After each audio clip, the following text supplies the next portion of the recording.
asalaamaaleykum maaleykum salaam ba jàmm ngeen yendoo jàmm lañu yendoo seeni doom ñu ngi ñëw. est-ce que démb seetaan nga actualité réew mi. ah non seetaan ma ko parce que boobu maa ngi nekkoon doon liggéey. mais yaakaar naa dégg nga ne Sénégalais yi dañ doon manifester. waaw loolu moom dégg naa ko. ah lu ko waraloo. ah ñu ne dañoo am xawma loi bu ñu war a signé xawma man daal leeruma bu baax wax dëgg yàlla mais daal en tout cas affaire loi laa dégg. non affaire de parrainage la woon Sénégalais yi dañ ko bañoon proposition bi alors que état Macky Sall da ko bëggoon a imposer loolu loo ciy wax.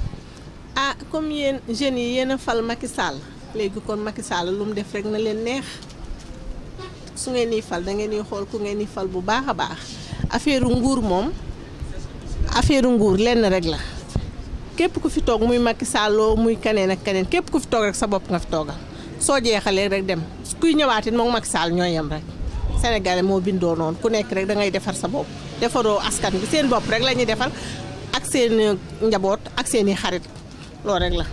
mais loolu Sénégalais yi nuñ ko war a mën a xeexee.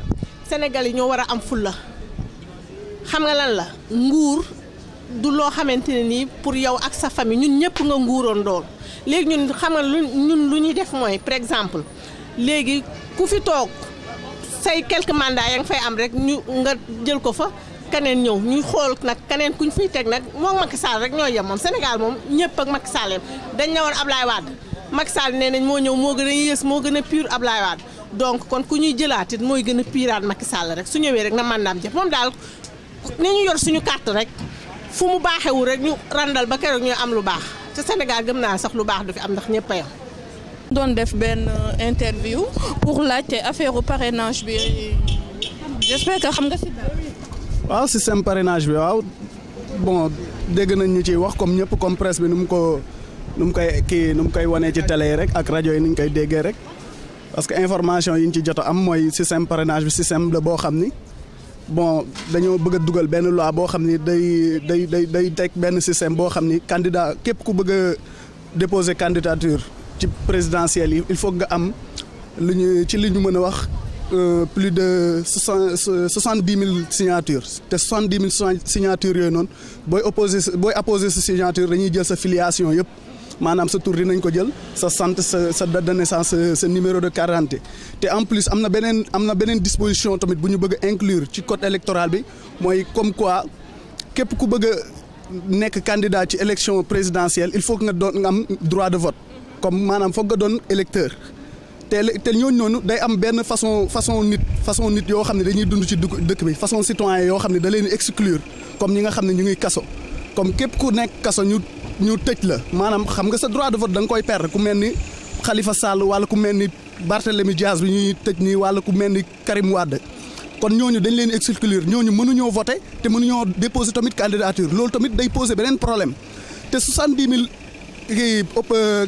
signature yooyu ñuy laaj noonu loolu noonu bu ñu ko tegee day yàq carrément maanaam day fausser carrément jeu démocratie bi Sénégal amoon parce que dayoon nag bépp sénégalais boo xam ne nii daal apte nga pour déposer candidature bu la neexee nga déposer boo amee ñu la votel ñu votel la mais le président Macky Sall ak loi bi mu bëgg a dugal nii am na droit dugal loi parce que c'est le président loi bi dañ koy jaarale maanaam procédure normale yëpp mais li ñu xaw a tiital mooy que ni député yi si boppam ñoom ñoo comprendre tout seen rôle man député yi man parce que man je trouve ça me sidère ma gis benn député boo xam ne day ñëw taxaw carrément devant les télévisions ni man je suis le député de Macky Sall ak yow yéen a même légitimité bi ngeen am yow peuple moo la fal Macky Sall peuple moo ko fal kon yow maanaam peuple bi nga fa yor a nekkal comme président ni mu fi nekkalee peuple bi warul nag dugal benn loi boo xam ne moom xëy na ci li ñu wax nee na loi bi bon c'est pour maanaam boog exclure certains candidats yoo xam ne moom dafa jàpp ni ñooñu war nañ ko mën a sonal ci élection yi waaw loolu daal gis nañ ni daal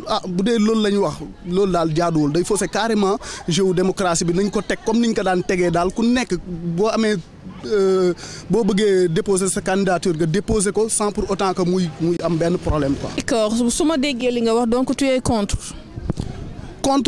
Bon mënuma contre procédure duñ ko contre parce que président am na droit dugal loi après ñu jaar ci procédure normale yi pour ñu voter ko ou pas mais maanaam loi bi boo ko jàngatee parce que affaire loi la disposition c'est des dispositions boo xam ne ku nekk ni nga koy interpréter bon juriste yi looloo tax à chaque fois dañuy tiraillement day am à chaque fois ku nekk ni nga koy interpréter ci sa boor bu dee opposition bi man bu dee si je me considère comme opposition damay ne contre bu dee nag man damaa bokk ci majorité présidentielle damay ne je suis pourquoi parce que xëy na gis naa ni sama avantage la mais bu dee opposition lay parti opposant lay waxee maanaam damay naan loi boobu arrangé wul parce que boo xoolee yenn candidats yi xëy na du ñu am 70 000 candidats kii yooyu signature yooyu noonu te signature yooyu noonu imagine toi nga opposé benn signature boo xam ne dañuy jël sa filiation yëpp xam fi ngay voté xam ki ngay voté xam ban ñaata âge nga am xam fi nga dëkk yow mën nañ la éliminer ci kii comment dire ci cartographie électorale bi gis nañ ko fi ba tey loolu c'est dangereux pour le Sénégal. c'est dangereux nañ bàyyi procédure bi mu daw procédure normale comme ni mu daan dawee ku nekk am nga droit votel ku la neex nga votel ko Sénégal nekk ci jàmm. Merci beaucoup.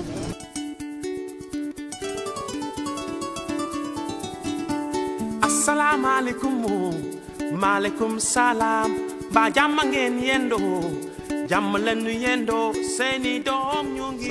loo xam ci loi parrainage bi Macky Sall imposé assemblée dem ba ñu voté ko. ah mais ni mu ko defee rek moo xaw a des ndax léegi daf ko waroon a waxtaanee ak opposition bu pare mais réew bu ñu la ko joxee doo seet rek lu la neex nga di ko def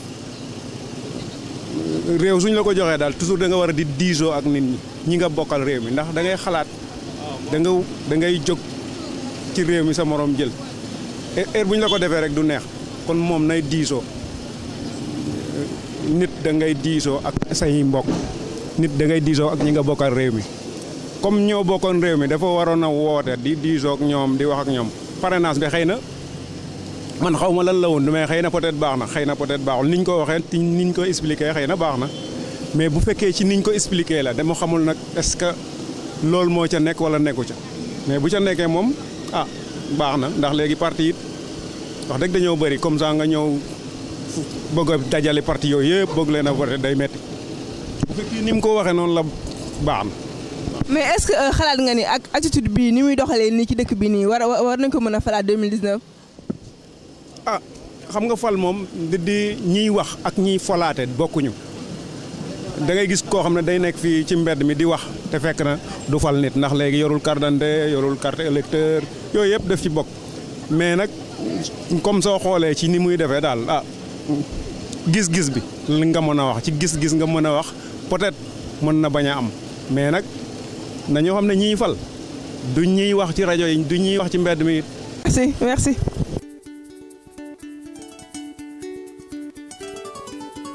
Bonjour monsieur.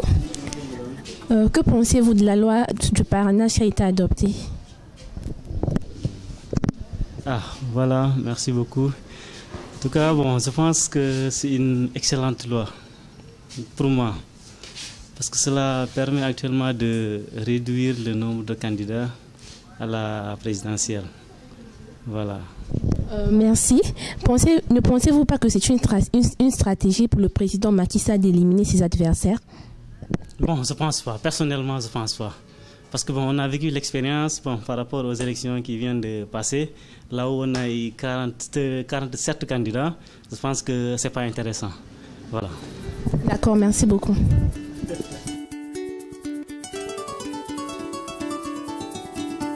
Assalamu alaikum. Maaleykum salaam ba jàmm ngeen yendoo jàmm lañu yendoo seeni ay étudiants yu jàng ESUP Dakar dañoo ñëwoon tey pour laajte noo gisee parrainage yu démb bi. ah parrainage moom ni ma ko gisee moom c'était bien passé parce que heure bi parti politique yi dafa bëri quoi même bu dee pour loolu kese la moom ça parce que voter moom il faut parti yi moom dafa bëri quoi waaw. ay yow gisoo ne Macky Sall dafa bëgg a écarter certains candidats. non même pas non du question écarter certains candidats sax parce que am ba tamit 300 partis dans un petit pays comme le Sénégal c'est trop quoi il vaut mieux que ñu wàññi partis yi après pour au moins bu ñu naree voter sax voter bi du jël temps boobu parce que boo naree voter ñëw 8h ba 21h wala ba 18h 19h ci vote mais bu ñu wàññee partis yi su boobaa day gën a baax quoi man daal sama gis-gis. C'est 300 partis dans un petit pays comme le Sénégal, c'est trop quoi. Kon yow d'accord nga ci parrainage? Effectivement, d'accord, merci. Ok, merci. Ok, de rien. Bonjour. Bonjour, comment ça va? Ça va. Ouais. Vous avez suivi hier comment dire, vous avez suivi la forfaiture, oui, hier. J'ai suivi hier la forfaiture. Oui. J'ai suivi hier la forfaiture d'un monsieur d'un peureux qui se sert quand même qui se sert quand même de notre sécurité nationale, qui nous oppose quand même à notre sécurité nationale. Parce que je veux rappeler à M. Macky Sall, s'il était question de parrainage, lui, il n'allait pas accéder au pouvoir. Moi, je fais partie de ces pionniers qui ont lutté pour l'instauration de la démocratie ici au Sénégal. J'ai été même victime en 88, le 4 avril 88. Je l'entends souvent menacer nos compatriotes en se servant quand même de l'armée, de la gendarmerie et de la police. Ce sont des hommes qui sont ici de nos familles respectives. Il ne peut pas nous mettre en mal avec ces différents corps. C'est-à-dire nous appelons M. Macky Sall, il n'a qu'à revenir quand même. Nous appelons M. Macky Sall à la sagesse. Et puis il n'a qu'à quand même accepter. Il ne peut pas être comment dirais-je, candidat, en même temps être arbitre à la fois. C'est archi faux. Nous voulons qu'il y ait quand même un consensus au niveau quand même concernant le code électoral. Et je me fais comprendre. Nous allons quand même lutter. Nous allons quand même lutter pour que cette loi-là soit dissoute au niveau de l'Assemblée nationale. Comment faire ça? Vous allez faire des manifestations? Quoi qu'il en soit, même s'il faut quand même revenir quand même à la guérilla urbaine, comme en 88, nous allons quand même le refaire. Oui, la guérilla urbaine, oui. Vous souhaitez avoir cette même délit? Qui? Cette même délit comme le mois de juillet passé. Mais quand même, ce que je veux rappeler à M. Macky Sall, c'est que hier, on a assisté quand même,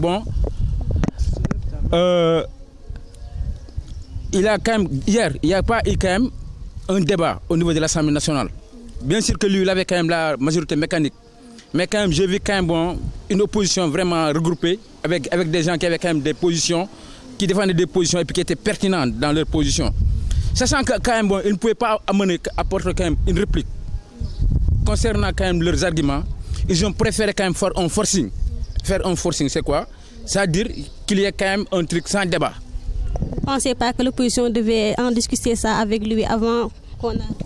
Mais il faut discuter avec quelqu'un quand même qui est franc. Mais il vous a demandé de venir discuter avec lui. Mais on ne pouvait pas discuter parce que pour une première fois, avant même les élections législatives, quand il a fait appel à l'opposition, c'était quand même pour lui imposer sa volonté. Ce n'était pas quand même pour négocier. L'élection passée, il y avait 47 listes, ça c'est pas normal. Mais c'est lui-même qui parrainait ces 47 listes-là. Nous sommes au courant, mais il n'est pas plus malin que nous. Il n'est pas plus malin que nous. Et je me fais comprendre. Primo, les surfacturations-là, dont le pays quand même fait l'objet, parce que quand même ce sont quand même les futures générations quand même qui vont payer. Je prends l'exemple quand même sur le projet de terre là. Au Nigeria, pour le même projet, pour 300 km,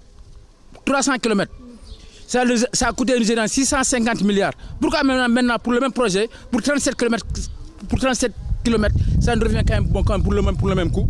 Ça c'est quoi? Mais avec beaucoup de candidats, on dépense beaucoup d'argent, ça c'est ton père. Là quand même, comme M. Macky Sall, quand même, là où il y a la forfaiture, quand Abdoulaye Wade voulait faire voter le quart bloquant, il est resté au palais, il n'a pas voyagé, mais attendez, quand Abdoulaye Wade voulait faire voter le quart bloquant, il n'a pas bougé d'un iota, il est resté au palais, à quelques centaines de mètres de l'Assemblée nationale. Il avait quand même pris ses responsabilités. Mais un candidat qui ne peut pas avoir 1% de sa population, est-ce que ça c'est normal? Mais non, non, attendez, ce qui s'est passé, M. Macky Sall, durant les élections de 2012, s'il n'y avait pas une coalition, il n'allait pas accéder au pouvoir. Oui, il n'allait pas accéder au pouvoir. Il a regardé durant le référendum. Le référendum n'a pas été plébiscité parce que nous savons quand même, comment dire, le résultat officiel tournait autour de 52%. Pour la majorité. Il a même bâti campagne pour un référendum. Maintenant, chaque fois... Les autres ont bâti campagne, les autres partis. Non, attendez. Ils ont seulement sensibilisé. Sensibiliser et battre campagne, c'est diamétralement opposé. Non, les autres ont été là pour demander au peuple de voter pour nous. Non, lui, il a demandé à tous les directeurs généraux de quitter leur bureau et d'aller battre campagne à l'intérieur du pays. Vrai ou faux? Mais c'est juste pour sensibiliser les gens. Regarde, nous ne sommes pas amnésiques. Nous savons ce qui s'est passé. Ouais, nous ne sommes pas amnésiques quand même, nous savons ce qui s'est passé. Il a poussé. Ouais, mais c'est ça. Merci beaucoup. Voilà.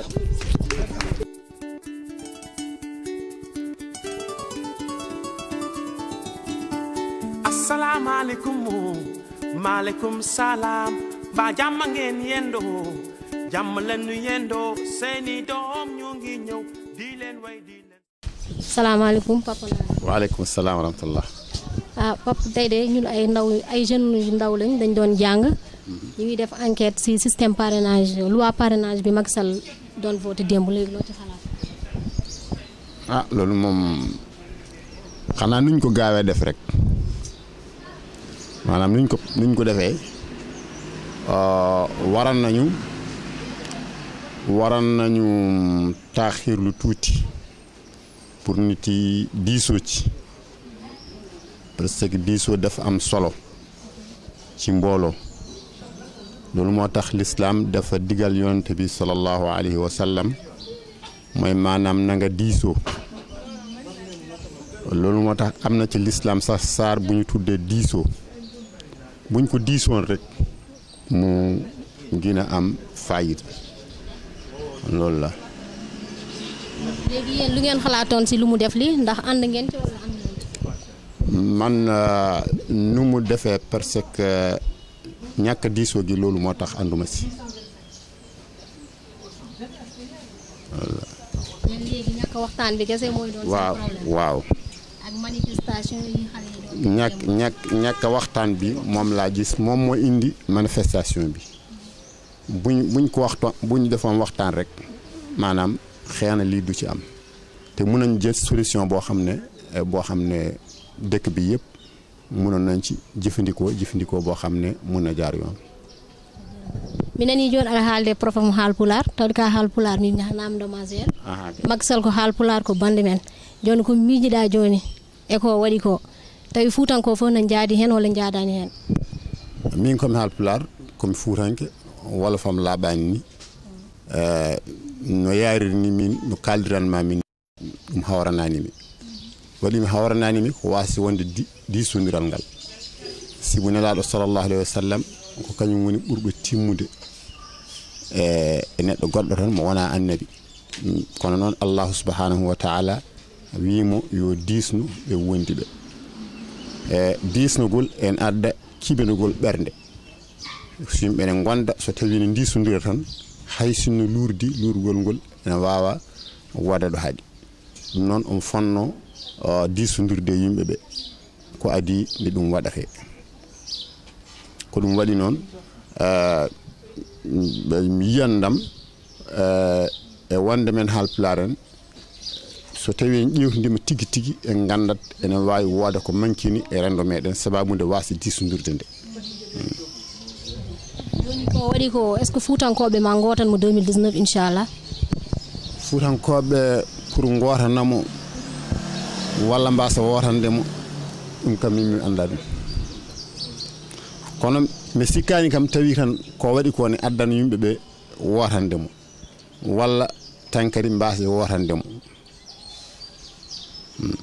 ɓeɗa andi tan kam wasde diisondirde nde en jogui ko e mankinta e neɗɗo gardiɗo dayi man yo diisno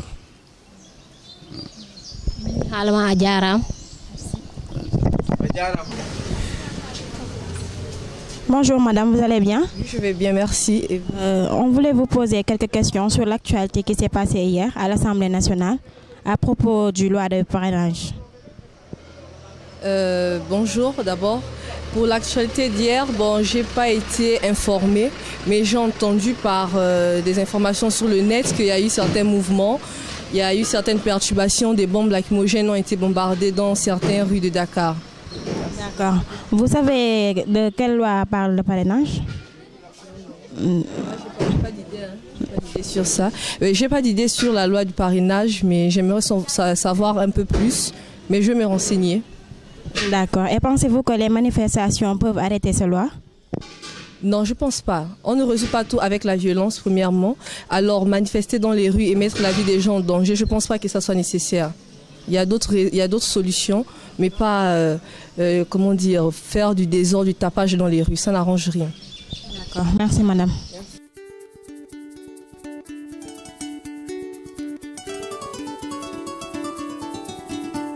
asalaamaaleykum maaleykum salaam ba jàmm ngeen yendoo jàmm la nu yendoo seeni doom. Voilà, donc on était avec les étudiants de ESUP Dakar qui font communication et journalisme. Aujourd'hui, donc, on a eu de la matière parce qu'on est sorti de ce vote à l'Assemblée nationale sur le parrainage et on a interviewé des citoyens. On a eu un échantillonnage de citoyens qui ont donné leur avis et c'est comme ça qu'on s'exerce à exercer donc, le métier de journaliste. Et nous pensons que ce que vous allez regarder va vous donner une idée de ce qu'est l'apprentissage du journalisme. Et nous allons donc visionner tout cela et je pense que quand il y a des jeunes qui veulent s'adonner à un métier, nous avons vu des citoyens qui ont accepté de jouer le jeu, de nous parler comme si nous étions des journalistes de grande envergure. Et c'est comme ça qu'on apprend le métier. Le métier, c'est la pratique. Et on vient de pratiquer. Et je crois que nous allons poursuivre cette interview express par une sorte de table ronde où nous allons discuter, échanger entre nous. On va faire une sorte de critique des interviews qu'on a faites et on aura d'autres qui sont à l'école qui vont donc nous parler.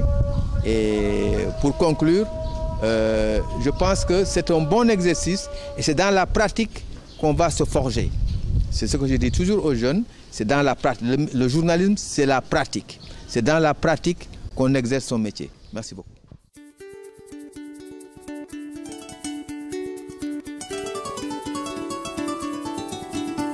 asalaamaaleykum maaleykum salaam ba jàmm ngeen yendoo jàmm la nu yendoo seeni doom ñu ngi